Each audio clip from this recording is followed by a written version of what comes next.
പത്മനാഭസ്വാമി ക്ഷേത്രം എക്സിക്യൂട്ടീവ് ഓഫീസറുടെ കാര്യാലയത്തിൽ നടന്ന ചിക്കൻ ബിരിയാണി സൽക്കാരത്തിനെതിരെ പ്രതിഷേധം ശക്തമാകുന്നു.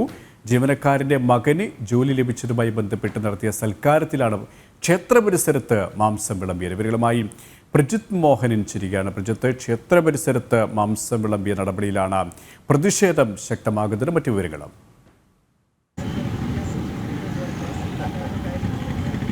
KP അതിൻ്റെ ദൃശ്യങ്ങൾ ഇപ്പോൾ നമ്മൾ പുറത്തുവിട്ടിട്ടുണ്ട്. കഴിഞ്ഞ 6-ാം തീയതിയാണ് ഇങ്ങനെയൊരു ഇൻസിഡൻറ്റ് ഈ പത്മനാഭസ്വാമി ക്ഷേത്രത്തിൻ്റെ എക്സിക്യൂട്ടീവ് ഓഫീസറുടെ കാര്യാലയത്തിൽ ഉണ്ടാകുന്നത്. അവിടുത്തെ ഒരു ജീവനക്കാരൻ്റെ മകന് ജോലി ലഭിച്ചതുമായി ബന്ധപ്പെട്ട് ഒരു സൽക്കാരം അവിടെ നടക്കുന്നു. ഈ സൽക്കാരത്തിലാണ് ഇങ്ങനെ മാംസം വിളമ്പുന്ന, അതായത് ക്ഷേത്ര പരിസരത്ത് മാംസം വിളമ്പുന്ന ഒരു സാഹചര്യം ഉണ്ടായിട്ടുള്ളത്. ക്ഷേത്രം എന്ന് പറയുമ്പോൾ ക്ഷേത്ര മതിൽക്കെട്ടിന് തൊട്ട് ചേർന്നിരിക്കുന്ന ഈ പ്രധാനപ്പെട്ട ഓഫീസാണ് ക്ഷേത്രം എക്സിക്യൂട്ടീവ് ഓഫീസറുടെ ഓഫീസ് എന്ന് പറയുന്നത്. അപ്പോൾ ഈ ഓഫീസിനുള്ളിൽ മാംസം വിളമ്പുന്നത് ക്ഷേത്രാചാരങ്ങളെയും അല്ലെങ്കിൽ മതിലകം രേഖകളുമൊക്കെ അല്ലെങ്കിൽ അത്തരം ആചാരക്രമങ്ങളുടെ എല്ലാം ലംഘനമാണ് എന്നുള്ളതാണ് ഇവിടെ വരുന്ന പ്രധാനപ്പെട്ട ആരോപണം. ഈ വിഷയത്തിൽ അനന്തപുരി ഹിന്ദുധർമ്മ ക്ഷേത്ര പരിഷത്തും ശ്രീപത്മനാഭസ്വാമി ക്ഷേത്രം കർമ്മചാരി സംഘമൊക്കെ വലിയ പ്രതിഷേധം ഇപ്പോൾ സംഘടിപ്പിച്ചിരുന്നു. ഇപ്പോൾ ആ സംഘടനകളുടെയൊക്കെ പ്രതിനിധികൾ നമുക്കൊപ്പം ചേരുന്നുണ്ട്. എന്താണ് സംഭവിച്ചതെന്നുള്ളത് കൃത്യമായി പറയാം. ശ്രീ പത്മനാഭസ്വാമി ക്ഷേത്രത്തിൽ കഴിഞ്ഞ കുറച്ച് നാളുകളായി ആചാരപരമായ കാര്യങ്ങൾ വളരെ അധികം തകർക്കുന്ന രീതിയിലുള്ള ഒരു നിലപാടാണ് എക്സിക്യൂട്ടീവ് ഓഫീസർ മഹേഷ് നടത്തിക്കൊണ്ടിരിക്കുന്നത്.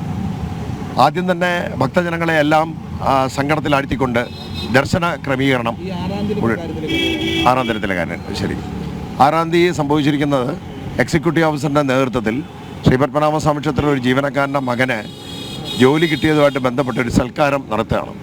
സാധാരണ ഇവിടെ ഒരു ഗെറ്റ് ടുഗദർ ഫംഗ്ഷനോ മറ്റേത് കാര്യങ്ങളോ പോലീസ് സേനയിലാണെങ്കിലും കൺട്രോൾ റൂമിലാണെങ്കിലും അല്ലെങ്കിൽ പത്മനാഭസ്വാമി ക്ഷേത്രത്തിലെ ഓഫീസിലാണെങ്കിലും നമ്മൾ വളരെ കൃത്യമായിട്ട് ക്ഷേത്ര ആചാരങ്ങൾക്ക് നിരക്കാത്തുള്ള ഭക്ഷണങ്ങളോ മറ്റു കാര്യങ്ങളോ ഇവിടെ നൽകാറില്ല. അതല്ലാന്നുണ്ടെങ്കിൽ ക്ഷേത്ര പ്രെമിസസിന് കോമ്പൗണ്ടിന് പുറത്ത് ഏതെങ്കിലും ഒരു ഹോട്ടലിലോ എന്തെങ്കിലും വെച്ചിട്ട് മറ്റ് ഭക്ഷണങ്ങൾ കഴിക്കുമായിരിക്കും. പക്ഷേ ക്ഷേത്ര പ്രെമിസസ് എന്ന് പറയുന്ന സമയത്ത് ക്ഷേത്രവും ക്ഷേത്രത്തിൻ്റെ ഓഫീസും അത് വളരെ ചൈതന്യവത്തായിട്ട് തന്നെയാണ് കാണുന്നത്. അപ്പം ഒരു ജീവനക്കാരൻ ഒരു മരണത്തിൽ പങ്കെടുത്താൽ അയാൾ തിരിച്ച് ഓഫീസിൽ വന്നിരിക്കില്ല. അപ്പം ഇതെല്ലാം തകർക്കുന്ന രീതിയിലുള്ള ഒരുപാട് കാര്യങ്ങൾ ഇദ്ദേഹത്തിൻ്റെ ഭാഗത്ത് നീക്കുന്നുണ്ട്. പക്ഷേ ഈ 6-ാം തീയതി നടന്നത് ഹിന്ദു സമൂഹത്തിനെ മുഴുവൻ വേദനയിലാക്കുന്ന തരത്തിലുള്ള ഒരു പ്രവൃത്തിയാണ്. അതായത് ചിക്കൻ ബിരിയാണിയാണ് അദ്ദേഹം ഇവിടെ സൽക്കാരത്തിനായിട്ട് ഉപയോഗിച്ചത്. അത് ജീവനക്കാർ കഴിക്കാത്തവരായിട്ടുള്ള, പക്ഷേ അദ്ദേഹത്തിൻ്റെ ഇവിടെ ഒരു സ്വേച്ഛാധിപതിയെ പോലെ നിൽക്കുന്നതുകൊണ്ട് അദ്ദേഹത്തിൻ്റെ നിലപാടിനൊത്ത് മാത്രമേ ജീവനക്കാർക്ക് ഇവിടെ പോകാൻ പറ്റുള്ളൂ. പ്രജിത്ത്, ടീച്ചർ സൂചിപ്പിച്ചതുപോലെ തന്നെയാണ്. കാരണം ഇത്തരത്തിൽ ബോധപൂർവമായ ഒരു നീക്കം തന്നെയാണ് നടത്തിയിരിക്കുന്നത്. ക്ഷേത്രത്തിൻ്റെ ആചാരങ്ങളെയും അനുഷ്ഠാനങ്ങളെയും ക്ഷേത്ര പരിസരത്തെ പോലും മലിനപ്പെടുത്താനുള്ള ഒരു നീക്കം. എത്രത്തോളം പ്രതിഷേധം ശക്തമായി കഴിഞ്ഞു ഇതിനകം?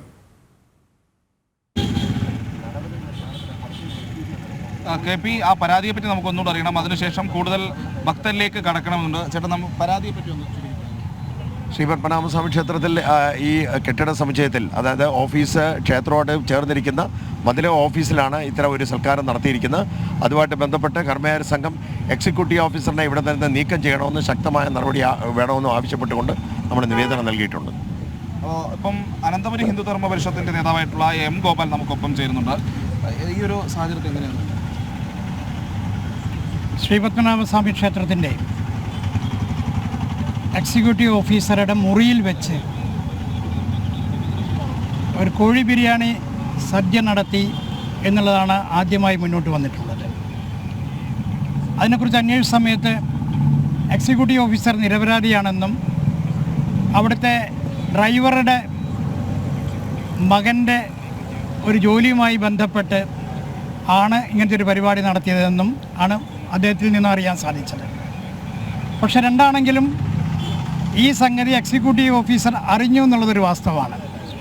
രണ്ടാമത് എക്സിക്യൂട്ടീവ് ഓഫീസർ ചില ചാനലുകാരോട് പറഞ്ഞത്, ഇതിൻ്റെ മുമ്പും ഇതേപോലെ നോൺ വെജിറ്റേറിയൻ സാധനങ്ങളൊക്കെ കൊണ്ടുവന്ന് കഴിക്കാറുണ്ട്, ഞാനത് മുടക്കി, ഇവർക്ക് ഇങ്ങനത്തെ സാധനങ്ങൾ കഴിക്കണമെങ്കിൽ ഞാൻ വേറൊരു മുറി കൊടുത്തു.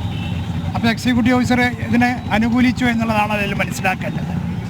അങ്ങനെ എക്സിക്യൂട്ടീവ് ഓഫീസറുടെ അറിവോട് കൂടിയിട്ടാണ് ഇത്തരം നീചകൃത്യങ്ങൾ ഒരു ക്ഷേത്രത്തിനെ സംബന്ധിച്ചോളം, ഇതൊരു മഹാക്ഷേത്രമാണ്, ക്ഷേത്രത്തിനെ സംബന്ധിച്ചോളം നടന്നിരിക്കുന്നത്. മറ്റൊരു കാര്യം അടിച്ചിറക്കിയിരിക്കുന്നത്, ഇതെല്ലാം ക്ഷേത്രത്തിനെ അപകീർത്തിപ്പെടുത്താൻ വേണ്ടിയിട്ട് ചില ആളുകൾ ചെയ്യുന്നു എന്നുള്ളതാണ്. ശബരിമലയിൽ എലിവീഴ കണ്ട പോലെയാണ്, അത് അപകീർത്തിപ്പെടുത്താൻ വേണ്ടി അന്ന് ചെയ്തിരുന്നതാണെന്നുള്ള സത്യമാണ്. പക്ഷേ ഇത് തെളിവ് സഹിതമാണ് ഈ കാര്യം രേഖപ്പെടുത്തിയിരിക്കുന്നത്. ചിത്രങ്ങളെല്ലാം പുറത്തു വന്നിട്ടുണ്ട്. ചിത്രങ്ങളും പുറത്തു വന്നിട്ടുണ്ട്. അപ്പോൾ ഇത് അപകീർത്തിപ്പെടുത്താനല്ല, പക്ഷേ അപകീർത്തിപ്പെടുത്താനാണെന്ന് പറയുന്ന ആളുകൾ, ചില ഹിന്ദു നേതാക്കന്മാരെ എന്ന് പറയുന്ന ആൾക്കാരൊക്കെയാണ് അപകീർത്തിപ്പെടുത്താൻ എന്ന് പറയുന്നത്. ആവശ്യമുണ്ടാകാം.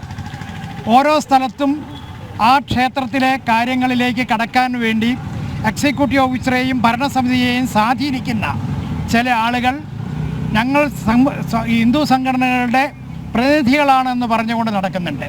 ഈ വിഷയത്തിൽ എന്തായാലും ഹിന്ദു ധർമ്മ പരിഷത്ത് പ്രതിഷേധം സംഘടിപ്പിക്കുന്നുണ്ടോ? ഹിന്ദു ധർമ്മ പരിഷത്ത് കാര്യമായ പ്രതിഷേധം രേഖപ്പെടുത്തുകയാണ്.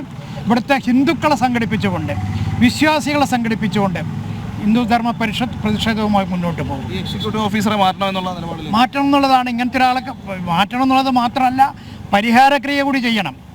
അതിന് തന്ത്രിയുമായി സംസാരിക്കും, പരിഹാരക്രിയ ചെയ്യണം. എക്സിക്യൂട്ടീവ് ഓഫീസർ ഭക്തജനങ്ങളോട് മാപ്പ് പറയണം. ഇതാണ് നമ്മുടെ ആവശ്യം. അങ്ങനെയുള്ള ആവശ്യങ്ങളാണ് ഉന്നയിക്കുന്നത്. പത്മനാഭസ്വാമി ക്ഷേത്രം എക്സിക്യൂട്ടീവ് ഓഫീസറുടെ ഓഫീസിൽ നടന്ന ചിക്കൻ ബിരിയാണി സൽക്കാരത്തിനെതിരെ പ്രതിഷേധം ശക്തമാവുകയാണ്. വിശദാംശങ്ങളുമായി പ്രജിത് മോഹനൻ തുടരുകയാണ്. പ്രജിത്ത്, ഈ ഒരു സംഭവത്തിൽ എത്രത്തോളം പ്രതിഷേധം ശക്തമായി കഴിഞ്ഞു ഇതിനകം?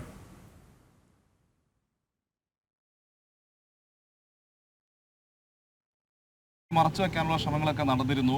മാധ്യമങ്ങളോട് ഇപ്പോൾ വാർത്ത വന്ന ശേഷം, അല്ലെങ്കിൽ ഈ ഒരു പ്രതിഷേധമൊക്കെ സംഘടിച്ചതിന് ശേഷമാണ് ഇപ്പോൾ ഈ വിഷയം കൂടുതൽ ചർച്ച ചെയ്യപ്പെടുന്നത്. എന്തായാലും ഈ എക്സിക്യൂട്ടീവ് ഓഫീസറെ മാറ്റണമെന്നുള്ള ആവശ്യത്തിലാണ് നാട്ടുകാരെല്ലാവരും ഉള്ളത്, അല്ലെങ്കിൽ വിശ്വാസികളെല്ലാം ഉള്ളത്. കൂടുതൽ വിശ്വാസികൾ നമുക്കൊപ്പം ചേരുന്നുണ്ട്.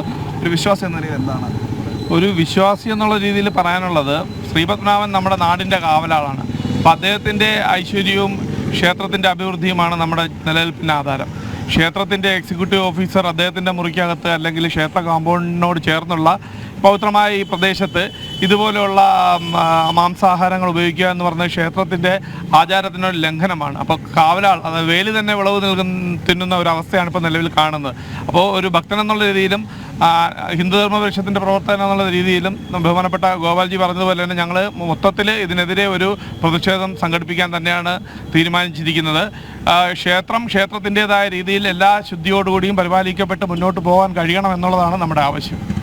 അങ്ങനെയാണ് ഈ ഇത്തരം തുടർച്ചയായിട്ടുള്ള ആചാര ലംഘനങ്ങളൊക്കെ നേരിടേണ്ടി വരുന്നത് ഹൈന്ദവ ക്ഷേത്രങ്ങൾക്ക് മാത്രമാണെന്നുള്ളൊരു ആരോപണമൊക്കെ നിലനിൽക്കുന്നു. കാരണം ഹിന്ദുവിൻ്റെ ആചാരങ്ങളെ കൃത്യമായി പരിഗണിക്കാത്ത ഉദ്യോഗസ്ഥരെ എന്തിനാണ് ഇത്തരം ക്ഷേത്രങ്ങളുടെ ഒരു ചുമതല ഏൽപ്പിക്കുന്നത് എന്നുള്ളൊരു ചോദ്യവും പ്രസക്തമാണ്. ഇപ്പോൾ കൂടുതൽ ഭക്തരുണ്ട്. കർമ്മചാരി സംഘത്തിൻ്റെ പ്രവർത്തനമാണെന്ന് തോന്നുന്നു. എന്താണ് ഈ വിഷയത്തെ സംബന്ധിച്ച് നിരവധി തവണ ഈ എക്സിക്യൂട്ടീവ് ഓഫീസർ വന്ന ശേഷം കർമ്മചാരി സംഘിൻ്റെ നേതൃത്വത്തിൽ ഇതുപോലെയുള്ള നിരവധിയായ ആചാരങ്ങൾ ഇദ്ദേഹം ഇവിടെ ആചാര ലംഘനം ഇവിടെ നടത്തുകയുണ്ടായിട്ടുണ്ട്. ഈ ക്ഷേത്രത്തിൽ തന്നെ കാലങ്ങളായി കേശാദിവാദം എന്ന രീതിയിലാണ് ദർശനത്തിൻ്റെ ക്രമം നേരത്തെ നടന്നിരുന്നത്. അത് പെട്ടെന്നൊരു സുപ്രഭാതത്തിൽ ഇവിടുത്തെ ഭക്തജനങ്ങളോടോ ഇവിടുത്തെ മറ്റ് സംവിധാനങ്ങളോടോ ആലോചിക്കാതെ ഈ എക്സിക്യൂട്ടീവ് ഓഫീസർ ഇതിനു മുന്നേയും ഇതുപോലെയുള്ള ആചാര ലംഘനങ്ങൾ നടത്തിയിട്ടുണ്ട്. അപ്പോൾ അന്നെല്ലാം തന്നെ കർമ്മചാരി സംഘിൻ്റെയും ഇവിടുത്തെ ഹിന്ദു സംഘടനകളുടെയും നേതൃത്വത്തിൽ നിരവധിയായ നിവേദനങ്ങൾ ഇദ്ദേഹത്തിന് നൽകിയിട്ടുണ്ട്. ഒരുപക്ഷെ അദ്ദേഹം ഇതിനെയെല്ലാം വളരെ ലാഘവത്തോടുകൂടി കണ്ടുകൊണ്ട് ഈ ക്ഷേത്രത്തെ തകർക്കണമെന്ന ലക്ഷ്യത്തോടു കൂടി ഇവിടെ പ്രവർത്തിക്കുന്നതായാണ് ഇവിടുത്തെ ഹിന്ദു സംഘടനകൾക്ക് മനസ്സിലായിട്ടുള്ളത്. അതുകൊണ്ട് തന്നെ ഈ വിഷയത്തിൽ അദ്ദേഹത്തെ ഇവിടുത്തെ ഭരണസമിതി അദ്ദേഹത്തെ പുറത്താക്കിക്കൊണ്ട് ഇവിടുത്തെ ഹൈന്ദവ വിശ്വാസികളോടും ഹിന്ദു സംഘടനാ പ്രവർത്തകരോടും അദ്ദേഹം നിരുപാധികം മാപ്പ് പറയണം എന്നാണ് ഇവിടുത്തെ ഓരോ വിശ്വാസിക്കും പറയാനുള്ളത്. കാര്യം എന്ന് വെച്ചാൽ ഈ മാംസം അത് ക്ഷേത്രത്തിന് നിഷിദ്ധമാണെന്നുള്ളത് ഈ ക്ഷേത്രവിശ്വാസത്തെ പറ്റി ഒരു പ്രാഥമിക ധാരണയുള്ള ഒരാൾക്ക് പോലും അറിയാവുന്ന വിഷയമാണ്.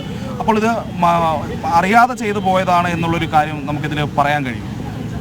ഇവിടെ ഈ എക്സിക്യൂട്ടീവ് ഓഫീസർ എന്ന ഈ ചുമതല അദ്ദേഹം ഈ ക്ഷേത്രത്തിൻ്റെ ഈ ചുമതല ഏറ്റെടുക്കുന്ന സമയത്ത് തന്നെ അദ്ദേഹം ഇവിടുത്തെ ഒരു ഭരണഘടന എന്ന രീതിയിൽ ക്ഷേത്രത്തിൻ്റെ ഒരു നിയമാവലി അദ്ദേഹം തൊട്ട് സത്യം ചെയ്ത നിയമ ലംഘനം അദ്ദേഹം ഇവിടെ പച്ചയായ ലംഘനമാണ് ഇവിടെ നടത്തിയിട്ടുള്ളത്. ഒരു ക്ഷേത്രത്തിൽ വരുന്ന ഏതൊരു ഭക്തനും ആ ക്ഷേത്രത്തിൻ്റെ ആചാരങ്ങളും ഒരു ക്ഷേത്രത്തിൽ മിനിമം ഒരാൾ പോകുന്ന സമയത്ത് അദ്ദേഹം പാലിക്കേണ്ട ചില കാര്യങ്ങളുണ്ട്. ഇതിനെല്ലാം ഉത്തരവാദിത്വം പറയേണ്ട ഒരാൾ തന്നെ അദ്ദേഹം പരസ്യമായ ഒരു ലംഘനം എന്ന രീതിയിൽ ഈ ബിരിയാണി വിവാദം ഉണ്ടായ സമയത്ത് നേരിട്ട് അദ്ദേഹവുമായി സംസാരിക്കുന്ന ഹിന്ദു സംഘടനാ പ്രവർത്തകരോട് പോലും അദ്ദേഹം പറയുന്നത് ഇവിടുത്തെ പോലീസുകാരുൾപ്പെടെയുള്ള ജീവനക്കാർ ഇവിടെ മത്സ്യവും മാംസവും എല്ലാം ഭക്ഷിക്കുന്നുണ്ട്. അതിലൊന്നും ബുദ്ധിമുട്ടില്ല. അദ്ദേഹം നടത്തിയ ഈ പ്രവൃത്തിയോട് മാത്രമാണോ നിങ്ങളുടെ എതിർപ്പ് എന്നാണ് ഒരു എക്സിക്യൂട്ടീവ് ഓഫീസർ എന്ന ആ സ്ഥാനത്തിരിക്കുന്ന ആ വ്യക്തിയിൽ നിന്നും ഹിന്ദു സംഘടനാ നേതാക്കൾക്ക് കേൾക്കാൻ സാധിച്ച കാര്യം. അപ്പോൾ ഇതിൽ നിന്ന് തന്നെ അദ്ദേഹത്തിൻ്റെ ചുമതല അദ്ദേഹം ദുരുപയോഗപ്പെടുത്തി എന്നുള്ളത് നമുക്ക് ഇന്നലെ തന്നെ മനസ്സിലായ കാര്യമാണ്. അതുകൊണ്ട് ഒരു നിമിഷം പോലും അദ്ദേഹം ഈ സ്ഥാനത്ത് തുടരാൻ അർഹനല്ല എന്ന് കൂടി അറിയിക്കും. കൃത്യമാണ്. അതായത് എക്സിക്യൂട്ടീവ് ഓഫീസറുടെയൊക്കെ ജോലി എന്താണെന്നുള്ളൊരു ചോദ്യമാണ് നാട്ടുകാർ ചോദിക്കുന്നത്. കാരണം ഇത്തരം വിഷയങ്ങൾ ഉണ്ടാകുമ്പോൾ അദ്ദേഹത്തിന് മറുപടി എന്താണ് എന്നുള്ളത് സംഘടനാ പ്രവർത്തകൻ പറഞ്ഞത് നമ്മൾ കേട്ടുകയാണ്. എന്തായാലും ഈ വിഷയത്തിൽ തുടർ വിവാദങ്ങളും തുടർ പ്രതിഷേധങ്ങളും ഉണ്ടാകാനുള്ള സാധ്യത തന്നെയാണ് കാണുന്നത്. ഏതായാലും പ്രതിഷേധം ഇതിനകം ശക്തമായി കഴിഞ്ഞു. പ്രജിത് മോഹനാണ് വിശദാംശങ്ങൾ നൽകിയത്.